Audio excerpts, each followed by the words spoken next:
Graça e paz, meus irmãos. Iniciaremos hoje o 41º devocional do ano para a honra e glória do Senhor. E hoje, meus irmãos, nós iremos falar sobre a tentação no deserto que Jesus sofreu. Nós iremos aprender com o próprio Cristo em como vencer a tentação. Como não cair em tentação, na verdade. Essa é a expressão correta.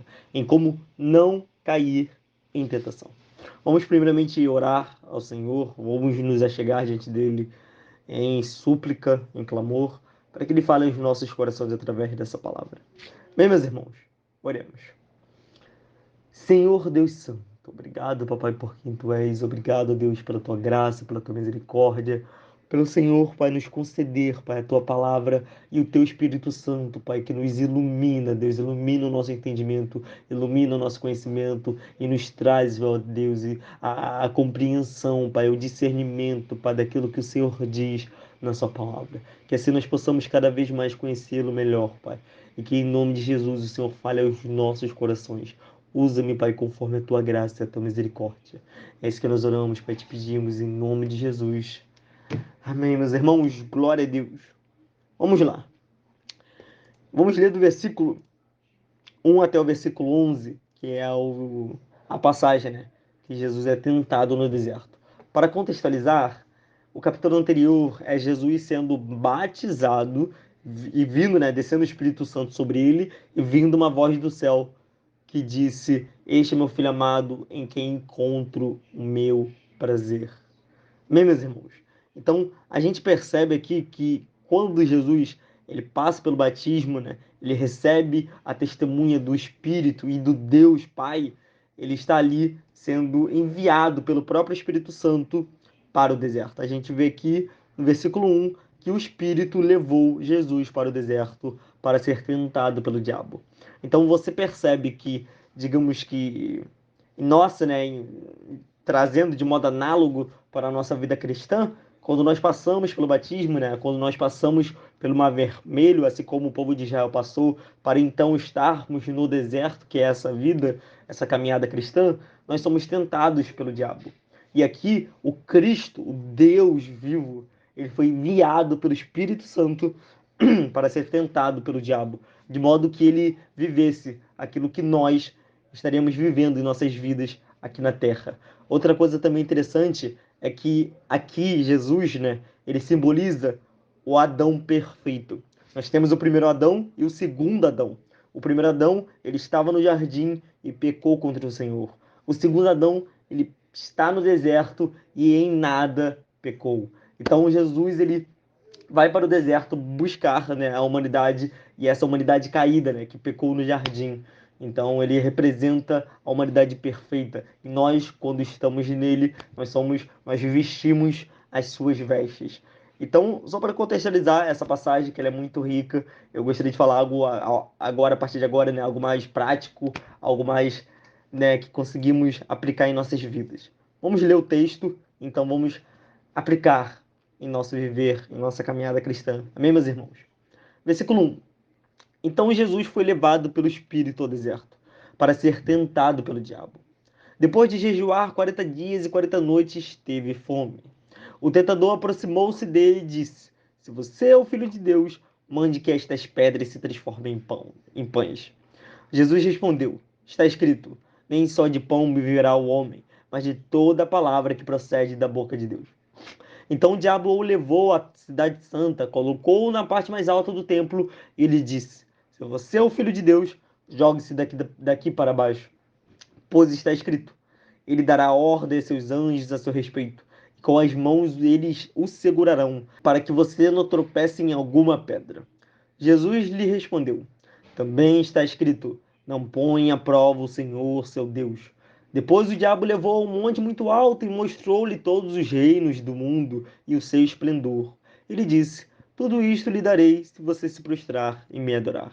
Jesus lhe disse: Retire-se, Satanás, pois está escrito: Adore o Senhor, o seu Deus, e só a ele preste culto. Então o diabo deixou, e anjos vieram e o serviram. Meus irmãos, vamos lá. Vamos lá, vamos lá. Primeiro ponto. Aqui nós percebemos como o diabo ele espera o momento certo. Jesus estava jejuando, né, 40 dias e 40 noites. Estava em jejum. Depois de jejuar 40 dias e 40 noites, ele teve fome.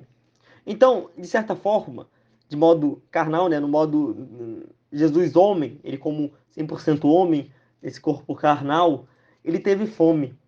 Ele teve a necessidade que nós temos.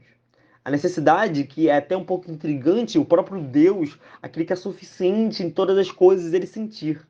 Mas Jesus, em amor a nós, ele se fez homem. E sendo homem, ele teve fome. E é nesse momento, levemente, eu diria, levemente, entre aspas, né, bem debilitado e vulnerável, que Satanás, o tentador, se aproxima dele. Então, meus irmãos, eu gostaria de que vocês entendessem que Satanás, ele espera a hora certa. Satanás, ele é o tentador que é profissional nessa profissão, né? Ele sabe como tentar a nós. C.S. Lewis, um cristão, né, que já está no Senhor, ele escreveu um livro chamado o seguinte: Cartas de um Diabo ao Seu Aprendiz. Nesse livro, ele cria uma ficção, né, algo mais imaginário, de como um diabo, né, de como o diabo, ele ensina os seus diabinhos, os seus aprendizes, a como tentar o homem. Então ele ensina muitas proezas. Ele ensina, sabe, o diabo é astuto. E ele ensina, assim, no livro, C.S. Lewis, ele tenta representar como o diabo, ele iria nos tentar, né? Como ele é esperto, como ele é astuto, como ele espera o momento certo. E é muito engraçado que no livro tem a interação do diabo ensinando o seu aprendiz, ensinando, né? Olha só. Então, esse humano, ele tem fraqueza naquele ponto. Então você finge que ele tá de boa com aquele ponto, até que quando ele ficar vulnerável, você vai e o ataca. Então é muito interessante a gente ter isso em mente, que Satanás ele sabe tentar, ele faz isso a sua vida inteira aqui na Terra. Então é o mínimo, né, de saber fazer o que ele tanto faz muitas vezes. Espera o momento certo, portanto, devemos ser vigilantes a todo instante. E então nós temos aqui Jesus, né? Ele recebe de Satanás um questionamento. Se você é o filho de Deus, isso é no versículo 3, então no versículo 6, se você é o filho de Deus. Meus irmãos, uma coisa que Satanás, ele vai buscar distorcer, ele vai explorar, ele vai de qualquer forma tentar distorcer isso, que é a nossa identidade. Satanás distorce a identidade. Ele busca distorcer a nossa identidade. Ele chega em Jesus, ele diz: se você é o filho de Deus. Aqui o ponto, meus irmãos, é que Satanás, ele sabe que Jesus é o filho de Deus. Jesus, ele sabe, né? O próprio Jesus sabia que ele era o filho de Deus. Afinal de contas, Deus Pai falou, né? Ele ouviu aquela voz dos céus, que é o Deus Pai, que era o Deus Pai, falando: Tu és o meu filho amado, em quem eu tenho meu prazer. Então Jesus, ele tinha convicção de que ele era o filho de Deus. E Satanás também sabia que Jesus era o filho de Deus. Então, essa tentação aqui, ela não é no sentido de, por exemplo, Jesus, se tu é o filho de Deus, como se houvesse a possibilidade disso não ser verdade. Por exemplo, Jesus, se você é o filho de Deus, aí tem marcação, verdadeiro ou falso, né? Não, a questão aqui não é essa. A questão, Satanás sabia que Jesus era o filho de Deus, Jesus também sabia que era o filho de Deus. A tentação aqui é o seguinte, é como se eu, Gabriel, chegasse em um polícia. Chegasse no polícia e falasse: amigo, se você é a polícia mesmo, dá um mortal pra mim pra eu ver. Hã? Daí, duvida, sabe? Satanás faz essa mesma tática. O que acontece é que é o seguinte, eu sei que essa pessoa é um polícia. Afinal de contas, ele tá com a farda, ele tá com o distintivo, ele tá armado. É óbvio que ele era o polícia. E o polícia sabe que ele é polícia. É óbvio que ele é polícia. Ele tá com a farda, ele tá distintivo. Sabe, ele tá com todas as testemunhas necessárias para saber que ele é o polícia. Mas então eu busco tentar ele, de modo que ele faça o que eu quero, para que ele receba a minha aprovação. O polícia não precisa da minha aprovação para ele ser quem ele é, mas ele pode ceder e me conceder, né, essa testemunha, né, como se ele precisasse da minha testemunha para ele ser quem ele é. Então, o que Satanás faz aqui é exatamente isso. Jesus, ele não precisa da afirmação, da aprovação, da testemunha de Satanás para ele ser quem ele é. E Satanás tenta ele nesse ponto, de modo que se ele cedesse, estaria sofrendo, né, essa questão de receber a testemunha de Satanás para ele ser quem ele é. Satanás sabia quem ele era, Jesus sabia quem ele era, e Jesus já havia recebido do próprio Pai a testemunha de quem ele era o suficiente, não precisava de mais nada. Mas Satanás tenta ele nesse ponto, de modo que busca distorcer a identidade de Jesus, e é isso que Satanás nos tenta da mesma forma. Satanás tenta nos trazer esse pensamento: se você é o filho de Deus, que nós somos filhos de Deus, aqueles que creem em Cristo Jesus como seu único e suficiente Salvador, se você é o filho de Deus, vai lá, faz aquilo dali. Você não é o filho de Deus? Faz isso, vai. Aí faz. Como se nós precisássemos da aprovação de Satanás para sermos filhos de Deus. Sendo que nós recebemos do próprio Cristo, do Espírito Santo que habita em nós, de Deus Pai, que nós somos filhos. E não há quem possa nos separar do amor de Deus, nem a morte, nem a vida, nem anjos, nem principados, nem potestades, nem altura, nem profundidade, nem o presente, nem o porvir, nem qualquer outra criatura nos poderá separar do amor de Deus que está em Cristo Jesus. Portanto, que nos firmemos naquilo que o próprio Deus nos falou, naquilo que Cristo nos concedeu e no que o Espírito Santo testemunha com o nosso ser. Amém? Outro ponto, meus irmãos, é que Satanás, ele distorce a verdade. Satanás, ele cita versículos bíblicos. E são versículos que estão certos, estão de fato na Bíblia. Mas ele cita distorcendo o sentido desse versículo. E é nesse ponto que nós não podemos cair, meus irmãos. A palavra de Deus, ele é uma só. E quando nós tiramos o texto do contexto, isso é pretexto para a heresia. E é isso que Satanás faz. Ele tira o seu texto do contexto. E Jesus diz: não, não é assim que a palavra diz. Aqui agora vamos para o versículo 6. A segunda metade do texto. Da primeira metade já falamos sobre Satanás distorcer a nossa identidade. Agora vamos falar sobre Satanás distorcer a verdade, né? A palavra de Deus. Aqui o versículo 6 diz o seguinte: se você é o filho de Deus, jogue-se daqui para baixo, pois está escrito: ele dará ordem aos seus anjos a seu respeito, e com as mãos eles nos segurarão para que você não tropece em alguma pedra. Jesus lhe respondeu: também está escrito: não ponha à prova o Senhor teu Deus. Então aqui Satanás, ele pega a Bíblia, ele pega a palavra de Deus, ele distorce o significado dela. E o ponto que nós devemos aplicar, primeiramente, é que nós devemos conhecer a palavra de Deus. Para que quando Satanás vir com essas palavras persuasivas, com a prova, né? Que prova o cristão precisa mais do que a palavra de Deus para fazer o que é errado, não é mesmo? E Satanás, ele faz isso conosco, ele distorce o sentido para que nós venhamos a cair em pecado. A palavra de Deus, ela é uma só, meus irmãos, e você não pode ler a palavra de Deus sem todo o seu contexto. Se você tirar um texto do seu contexto, como eu disse, isso é pretexto para heresia. Nós precisamos ler a palavra de Deus em todo o seu contexto. E para isso nós precisamos conhecer a palavra de Deus. Para que não venhamos cair em tentação, para que não venhamos a acreditar nas distorções de Satanás. Jesus diz: sim, a palavra de Deus diz isso. Mas também está escrito. Ou seja, além da palavra de Deus dizer isso, também está escrito isso daqui. Então, se está escrito isso daqui também, o sentido desse texto não é esse que você está dizendo, Satanás. Esse texto está trazendo outro sentido, diferente desse que você está falando. Amém?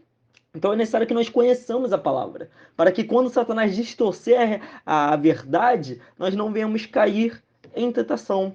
Amém, meus irmãos? Agora, o versículo, né? Versículo 7. Não, versículo 8, perdão.